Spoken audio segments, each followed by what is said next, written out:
you all for being here to our last of our speaker series for the Cupola House for this spring.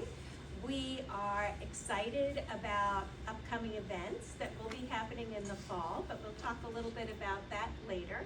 But first, we're mostly excited and happy that we have Chris Grimes speaking today. He is, everybody knows, well, a lot of you already know Chris, but Chris is going to be presenting Hugh Williamson. And Hugh Williamson is a man of just enlightenment. He was a true Renaissance man. Chris has always had a lifelong interest in history and a love of history. He's a 1991 graduate of North Carolina State University. He is the president of Martin County Insurance in Williamston, and he serves as minister of Saints Delight Church of Christ in Roper. He is a chaplain general of the National Society. He's a member SAR and president of the Albemarle chapter. He is president of the Navy and Marine Living History Association and treasurer of the Carolina Living History Guild. So, quite the accomplishments. For over 25 years, Chris has been involved in living history and reenacting, focusing on naval history and the history of medicine in both the American Revolution and the American Civil War. And I had the great pleasure of being able to work or reenact with Chris during the Edenton Tea Party on the trolley. And he just is a delight and a joy to spend time with and listen to. And so I think you're really going to enjoy his presentation today. Thank you, Chris. Thank you, Linda.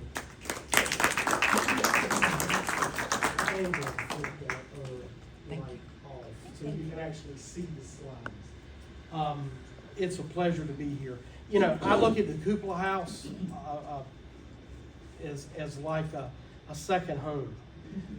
It is the, and Historic Sites doesn't like me to say this, but I love that more than any other house, except Hayes Plantation. I kind of like Hayes Farm too, because I like the library. But that building is just so comfortable. It fits like you're walking into a glove.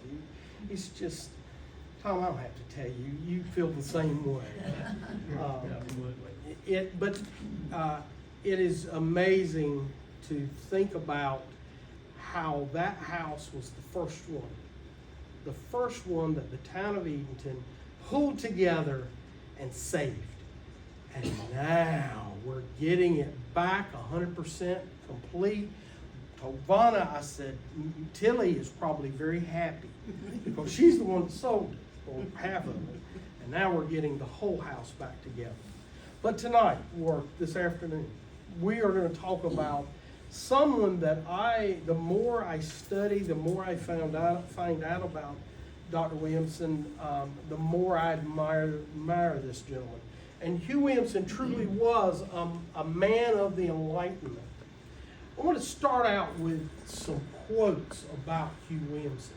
The first one is the Abbeville Institute, and the Abbeville Institute is this think tank that really focuses on Southern culture. But they praised him for dedicating his piety, patriotism, talents, and learning to our nation. And then, of course, there is a fine gentleman. He left us too early, Dr. George F. Shelton. And Dr. Shelton, who wrote really the only biography, true biography, modern biography of Dr. Williamson, he described him as by far the most active, valuable, and influential North Carolina delegate, and what he's referring to is the delegate to the Constitutional Convention, where they wrote that. And he was on a record number of 5 committees and did amazing work.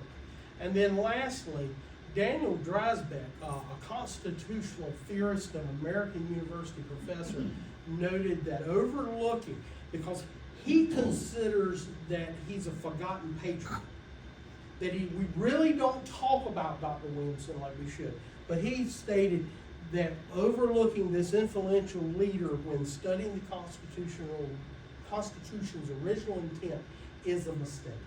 And I totally agree with him on that. Now, some quotes from Hugh Williamson. The ratification process, we're talking about the U.S. Constitution, the ratification process will decide whether the United States would remain a system of patchwork and a series of expedients or become the most flourishing, independent, and happy nation on the face of the earth. And at least for parts of our history, we have become that most flourishing, independent, and happy nation. And my prayers are that we will return to that one day. Then it says, Americans are entitled to the full rights of Englishmen, including the representation in the decisions of the English government. And he is so true. And that little thing's in the way. But when you're repressed, that's what is repression.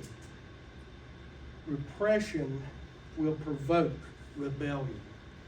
And that, I think, is a good commentary to the American Revolution. That we were being so repressed and so, we were taxed left and right, and we were told, oh no, you little upstarts, you can't do anything. We proved it to them that we could. We proved that we could. But we have to be careful not to fall back into that trap. Because I would not like to see another revolution or rebellion. So in the beginning, you have Dr. Williamson was born in Chester County, Pennsylvania. In 1735, he was the eldest son of a clothier. Dr. Williamson wasn't the most, how do I want to put this, he had health issues. I think he was a bit on the dramatic side too, or could be. But he ended up attending preparatory schools in New London, Crossroads, Delaware, and Newark, Delaware. He ended up entering the first class, 1757, of the College of Philadelphia. Now, what would that be the precursor of? Penn. Yeah, it's Penn. Graduating with a bachelor's degree in mathematics. Don't forget that. We're going to be visiting that in a minute. Then he ended up moving to Connecticut, and he became a licensed Presbyterian minister. But as you can read, like so many times, the church can get on you because you have so many opinions. And because of factional disputes among the local clergy and ill health, he abandoned his role as a priest. Chris, what is that building there? That there is actually College of Philadelphia. It's what was part of the College of Philadelphia. That was actually, and it's actually a later building because they're limited as far as what buildings they do have that are original. He completed a degree in 1767, and he joined the faculty of the College of Philadelphia as a professor of mathematics. Mm-hmm. So he was a math guy. Then he decided to study the physics. So in 1764, Williamson left for Europe to study medicine under, and I list these, under people like Alexander Monroe, William Cullen, and John Hunter. Not to knock Monroe, but both Cullen and Hunter are in my mind, they're some of the greatest physicians of that time period. In fact, it's William Cullen, I would argue, that had the greatest influence on our medical professionals here in the colonies or the states, future states, than anybody else. Because if you look at, and I'm going to use this as a snippet, if you go and look at the death of George Washington, and you look at the attending physicians, they were all Cullen disciples. All of them were Cullen disciples. And then there's John Hunter, who, honestly, he was the inspiration for a certain character by the name of Dr. Jekyll. Really, he had that kind of volatile temper.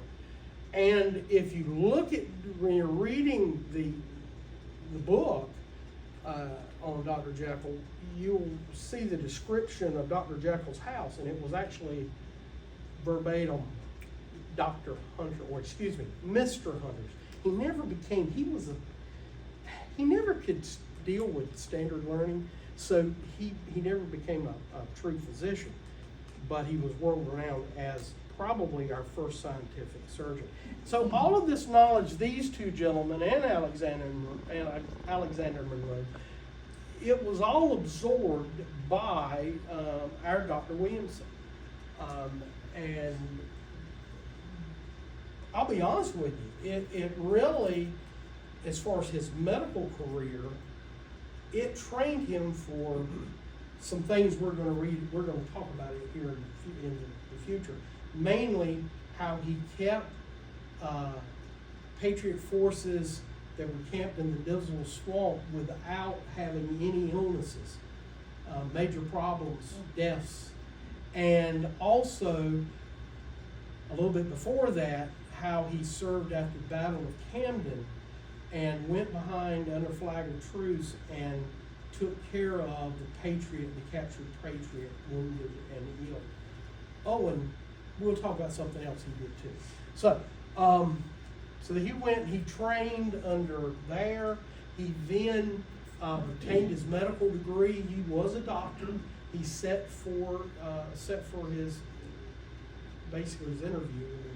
It's like going for both your master's and doctorate today, going and sitting for your committee, but you're sitting there having to answer all these medical questions, and that's how they figure out if you knew what you're doing or not. But he got his degree from Utrecht University in the Netherlands, and then returned to Philadelphia to practice his craft. He was truly a man of enlightenment, not only from his medical prowess, but from the fact that he loved to dig around and pursue scientific interest. And in 1768, he joined the American Philosophical Society, which was founded by Ben Franklin, but its precursor was the Royal Society. So it was America's answer to the Royal Society. In 1969, he served on a commission that observed the transit of Venus and Mercury, and he wrote an essay on comets, both of which helped him earn Doctors of Law from the University of Leyden. Here's where he really gets, he excites me. Williamson he got hooked up, and we're going to talk about this in a minute, but he got hooked up with Ben Franklin, of all people, and they became good friends. There are multiple letters you see going back and forth, and one of the things at this time period that he got into, and Ben Franklin was in the middle of it, because you know about Ben flying the kite and playing with electricity. Well, he got into it along with Mr. John Hunter, and they started doing experiments with electric eels. Now, how many of you in here are Outlander fans? I got a few. One of her, I guess you'd call it a novella,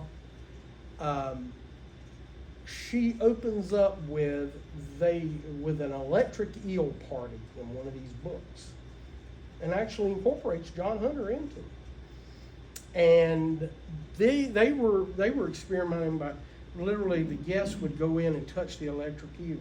So we're going to go to Tom's house, and we're going to get an electric eel, and we're all going to walk around, and if you don't want to do it, we'll go to Russ. We have some actually at the house. Well, see, that works. Hey, another Renaissance man, another man of the Enlightenment. But he conducted 19 electrical experiments with these eels. And he literally took another gentleman in the company by the hand. He touched the eel, and while I held one of my hands in the water, the shock passed through both of us. I'll tell a little funny. I grew up on a farm, and in the backyard, we had fenced off one of our fields for the cows to graze. And I was about 3 years old, and I go up to the fence, And I grabbed the electric fence. But here's the cool thing. When I grabbed it, I'm short. Short today, and I was short then. But I got in, I was swinging on this, so I wasn't grounded. So I'm swinging on the electric fence, laughing, because it's not, has no effect on me, because I'm not grounded. One of my uncles goes and grabs me, and it knocks him to the ground.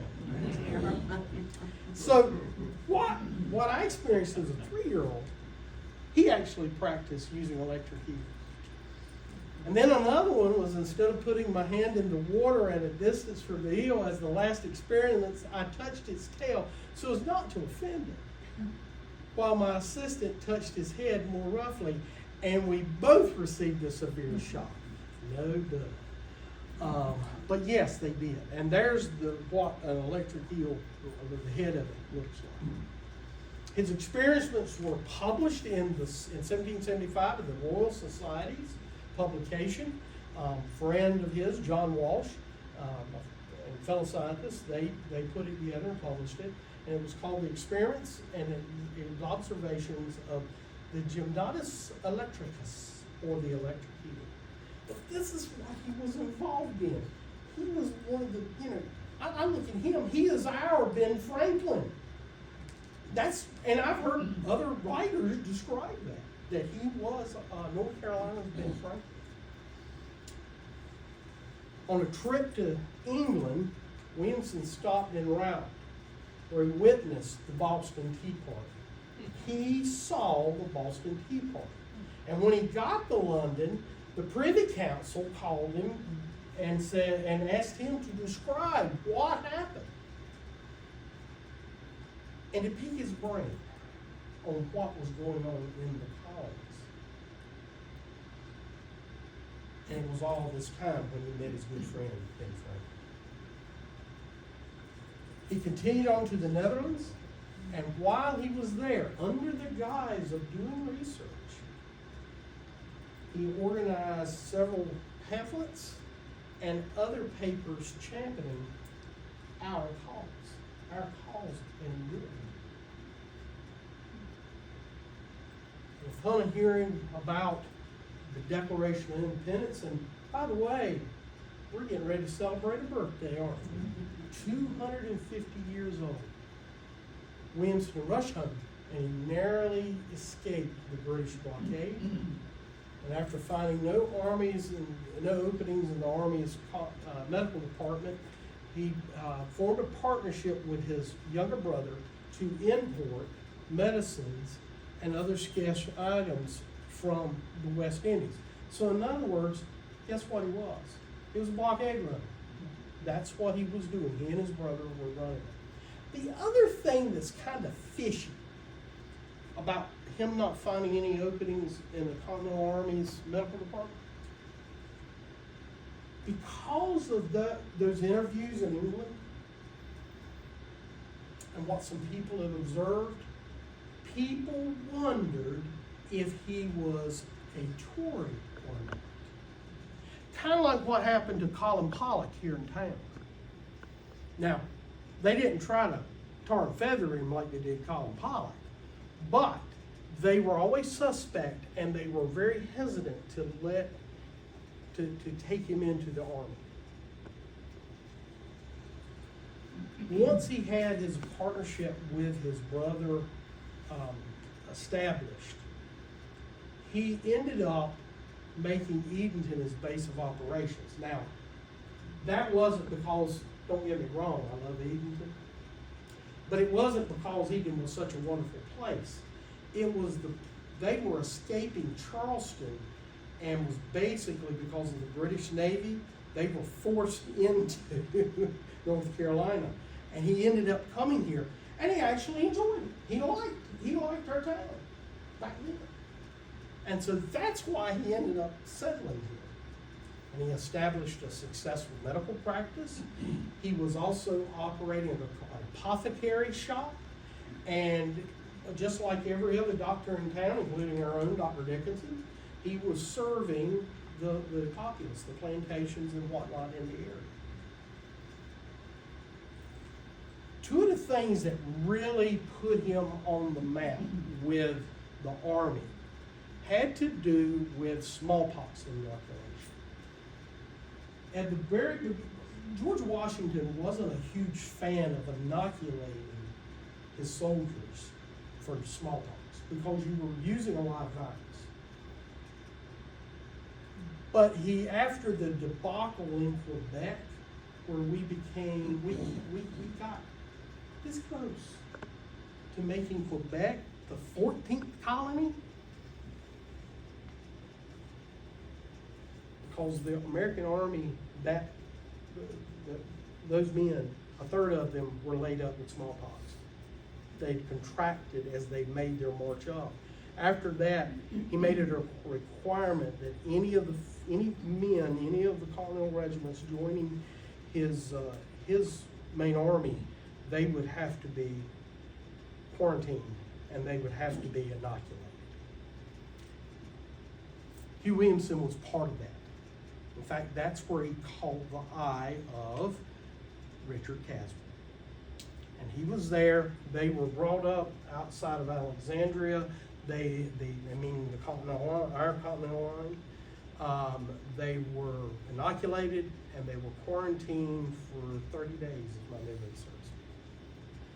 And if you want to think back to COVID and you think, oh, how terrible a pandemic it was, it did not, there's no comparison between that and smallpox. Smallpox, you make your patients comfortable. There's no real true treatment for it. And so by inoculating, people catch a very light case of it, typically, and they're fine. And you don't have the typical horrible scarring that you get if you catch it naturally. You don't have to worry about losing your eyesight. You don't have to worry about losing your hearing, which are some of the after effects of smallpox, if you have a bad case. If you like an interesting book, read, there's two. One's Pax Americana, and then an earlier book, it deals with the speckled monster. And both of those, you can find them on Google Books and on Amazon. But one British lady who actually contracted it, she had this beautiful white porcelain skin, and she called it. She was admired. The King of England loved her. And she contracted it, and it horribly disfigured her. And out of that came her career in inoculation, going out, inoculating her kids and other people she knew. So anyway, he caught the eye of Richard Caswell. Richard Caswell made him Surgeon General for our North Carolina militia. And that's where, and that was and he served from 1779 to 1782. And then, to me, one of the, other than what happened in the Dismal Swamp, we'll talk about in a minute, the next thing was him serving at the Battle of Camden, taking care of our troops. And for war, basically preventing a terrible smallpox epidemic in not only the American prisoners camp, but also in the British camp. And there are letters that survive that between Williamson and Lord Cornwallis was not in favor of inoculation. But Williamson pushed so hard and had the backing of many of the other British officers, Lord Cornwallis relented and let him inoculate. And that's what helped prevent that epidemic really occurring. And then there's the time he spent up in the Great Dismal Swamp with Isaac Gregory, who was a brigadier general, watching our backside. Well, actually more watching Norfolk's backside. Because the Great Dismal Swamp is the passageway, or became the passageway with the construction of the canal. It became how we moved goods back and forth. And so in the fall of 1780, there were forces in the Great Dismal Swamp. Now, something you need to know about Great Dismal Swamp. we think of it as, you go up to Virginia, it's on the left side, as I would say, the west side of the canal bank. But it kind of spread over even toward Modoc. And we don't know exactly where he was at. We're thinking, based on some things a friend of mine found, it was actually more toward Modoc.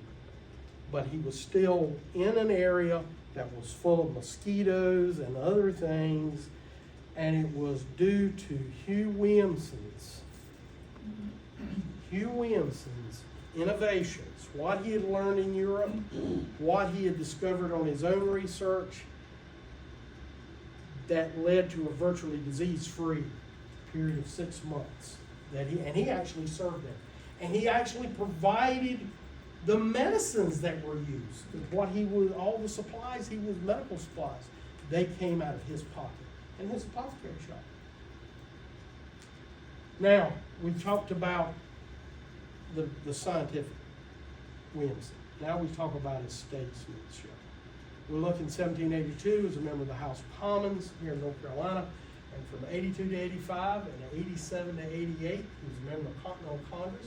He was a North Carolina delegate to the Federal Constitutional Convention in Philly, serving on, as I mentioned earlier, 5 committees and making over 70 speeches. Post-ratification of the U.S. Constitution, he served North Carolina as a North Carolina representative 2 terms in Congress. Here are some things that Dr. Williamson influenced as our Constitution was being written. The first one being the Electoral College. I'm an old conservative, so I think the Electoral College is a must, because you've got to have equal representation of all the states, and it's needed to balance democracy and republicanism. And I could go into a long talk on that, but we won't do that tonight. But Electoral College, he was the one that helped drove the laws on impeachment. He said that's necessary, because what if you get a despot in the White House, or not? He's crazy. Say you get somebody that goes absolutely crazy, kind of like George III. You need to be able to get him out of office. Or say he goes and violates law. Think back to Richard Nixon. That's how you get rid of it. Veto power, a 2/3 majority of the legislative branch to override. Thank Dr. Williamson for that. Calculation of the populace to determine representation in the House. It involves not only the census, but how they looked at enslaved persons.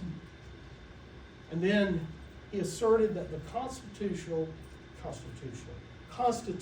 was the supreme law of the land during the deliberations.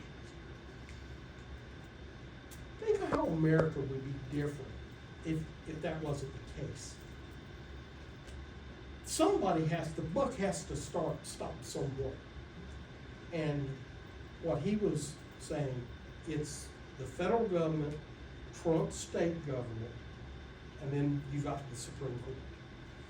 And that plays another one.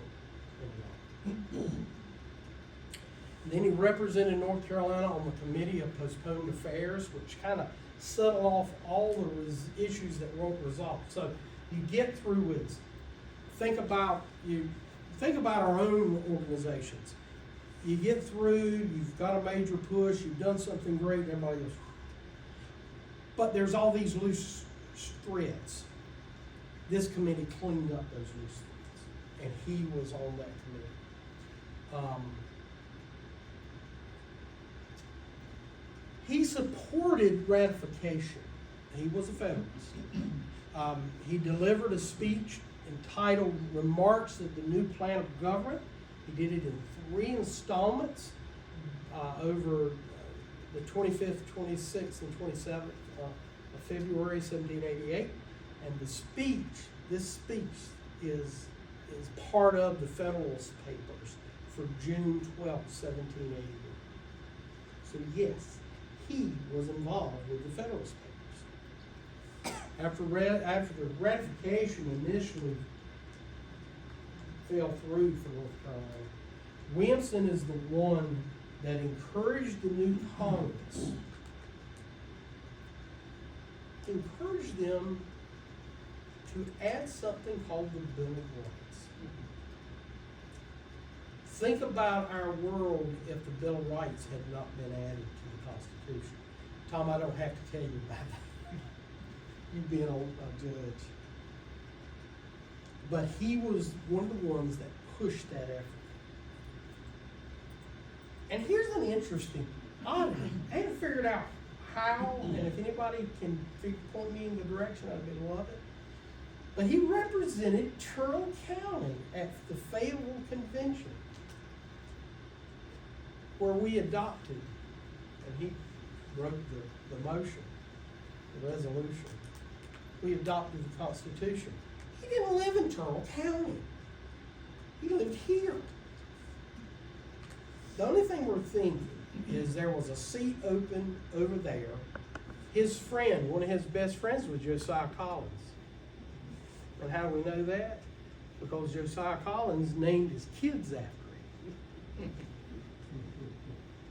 But we're thinking that's how it happened. As far as we can find, he didn't own any land over there. He didn't live there. So we're thinking it was his friends over in Turtle County that made that happen. And then he made some comments, a few comments that I pulled together on the new government.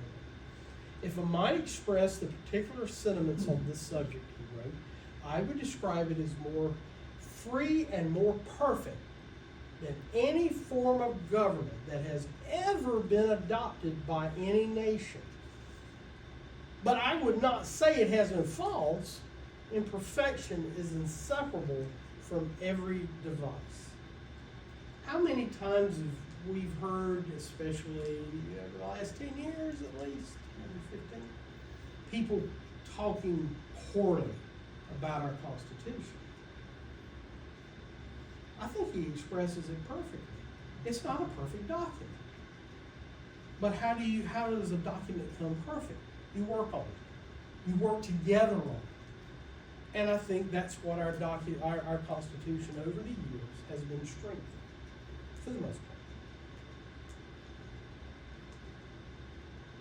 part. I still today, even with its imperfections, we have the finest government in the world. And I think that's why, as you've seen over history, that our Constitution has been adopted in some form or fashion by many, many, many governments. Okay, another last comment. Americans have a common interest, for we are embarked in the same vessel. If there is any man among you that wishes for troubled times and fluctuating measures, this government is not for him. And if there is a man who has never been reconciled to our independence, who wishes to see us degraded and insulted abroad, oppressed by our anarchy at home, and torn to pieces by factions, this government is not for him. Huzzah. What he said is perfect. So, what else did he do? Well, he was an original trustee of the Community College of Marlboro. I'm an NC State fan, I can't. He was usually an original trustee of UNC Chapel Hill. In fact, he was the secretary.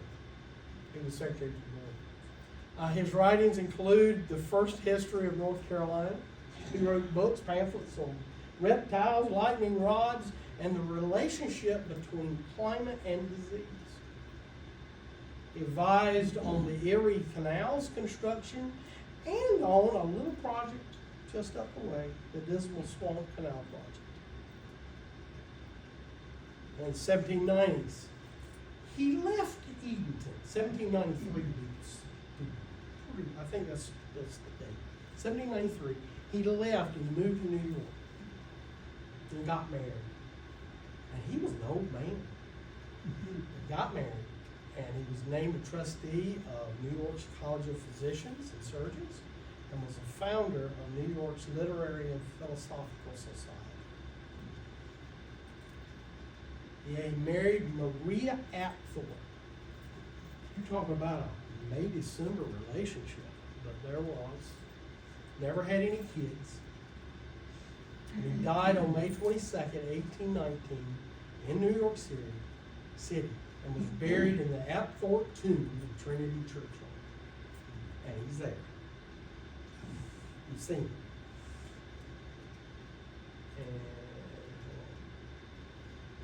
And I can't give this presentation without saying thank you, Ms. President. I have to say thank you also to Ms. Virginia Wood, because it was these ladies, among others, that got that monument that's down in the Van Moore Park, got it put in place, and it was erected in 2017, and it's wonderful we are able to recognize two of our founding fathers on the federal level. And if you want some good reading, Dr. Sheldon's book it's an easy read, and it's so chock full of information. Every time I pick it up, I see something different. But you can also read the biographical memoir of the man, Hugh Williamson. And you can find that on Google Books. And it's quite interesting. I'll leave it at that. It's quite interesting. So, does anyone have any questions? Yes, Russ. Given the fact that he was probably more active than Thomas Jefferson and so many other patriots, why has he not gotten the respect he deserves? And he was respected by the people there more so than history has acknowledged. exactly. I have to totally agree with you. In fact, some of the research that I was looking at as I was kind of polishing this up over the last week, a lot of them remarked the same thing. Thomas Jefferson in particular. And Thomas Jefferson was a good friend of his. Again, they had this Enlightenment connection. But you can read some of those letters and you can see our folks that created this wonderful country, they weren't dumb. They were, in fact, I would say some of the most brilliant men. But he was more behind the scenes. You didn't see him out front necessarily, like you saw Jefferson and some of the others. I don't know why that he was lost to history for many years. Was he a good orator? I don't know, but he gave 70 speeches, so we know he liked to talk. Just because you like to talk doesn't mean that you can talk well. But he was just he never got it. And it may have been how he got started in the whole revolutionary thing, in the fact that at first they weren't sure if he was a true patriot or possibly a Tory under a cloak. That may have had an effect, but I think even in his latter years, he was recognized for who he was, and if people knew him, they liked him, and they pushed him in the different areas. They encouraged it. They made things happen for him. Think about Josiah Collins and making sure that he could be at the convention in Fayetteville. And he lived in Turktown. So, good question. I've had people he just flew under the radar. Yes?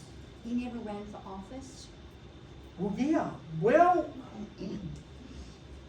kind of, sort of, because he served terms in Congress, and he served terms in the North Carolina legislature, so he did. So yeah. But see, running for office back in those days is nothing like what it is today.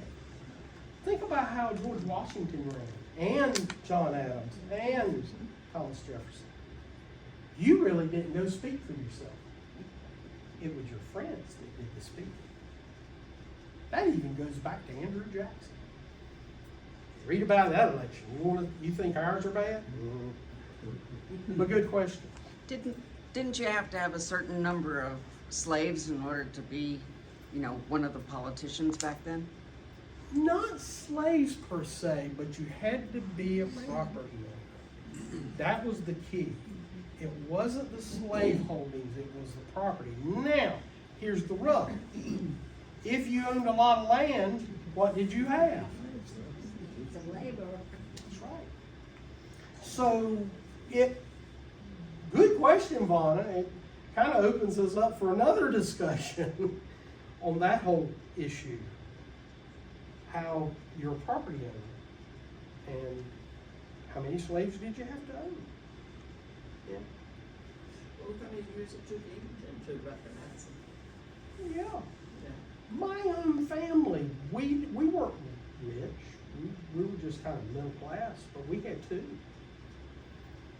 And she cursed our family because we sold. She said, you will not live to see hoofed animals.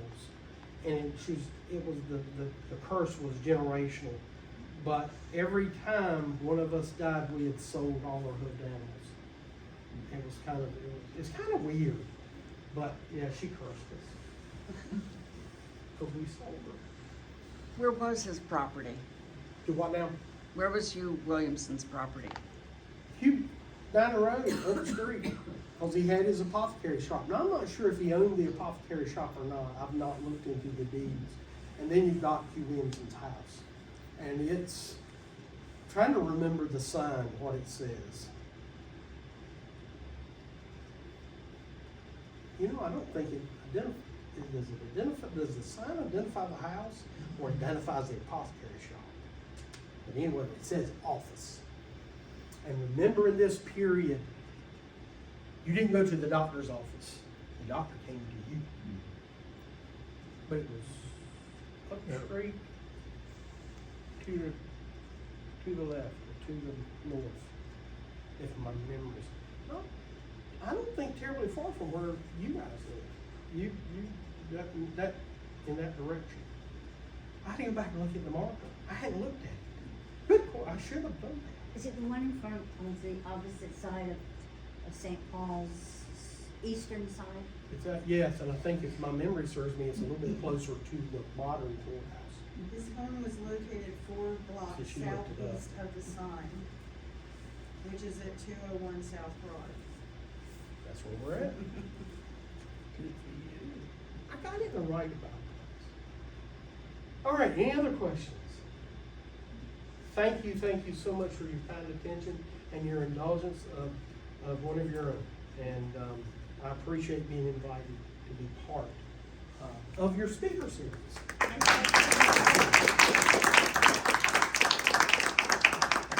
thank you, Chris. It was very enlightening, and I think it's appropriate, kind of concluding out our speaker series in the spring, talking about one of, the revolutionary heroes, really, in Edenton, as somebody who's kind of an unsung historian, and he had been so involved in things happening in Edenton, being such a statesman, being such a Renaissance person with his medical and his inoculations and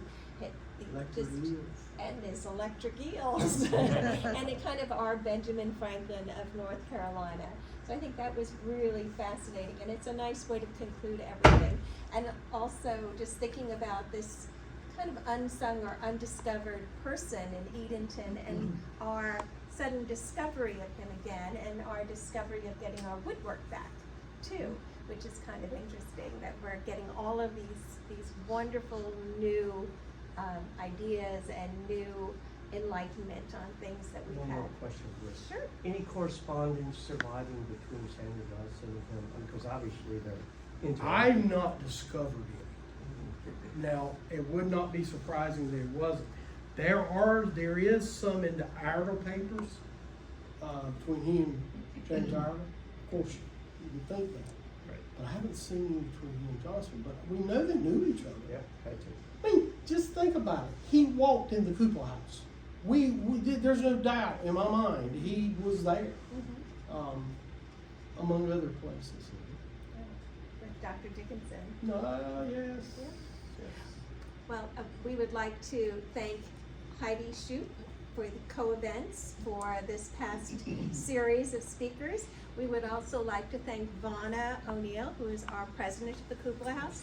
We would also like to thank Beth Taylor for being someone who helped to recognize Hugh Williamson's achievements and being part of that with Virginia Wood and Chris and creating that wonderful monument that we saw for him. 18 years. 18 years. Every time Virginia Wood said, we have to do something. And, we kind of got tied up with the state, getting the money. And ran into some problems there, but anyway, finally it worked out.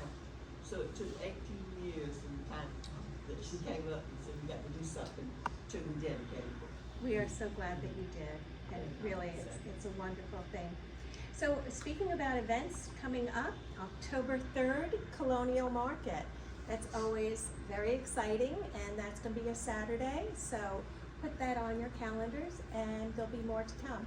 We would like to just thank Chris for his time, and we just want to say thank you so much. Thank you. Thank you, everyone. So thank you, and there's some refreshments outside, and did anyone have any other questions? If, on your way out, if you look at the display case downstairs, the local patriots are featured, and Hugh Williamson is front and center down there. You might enjoy looking at that.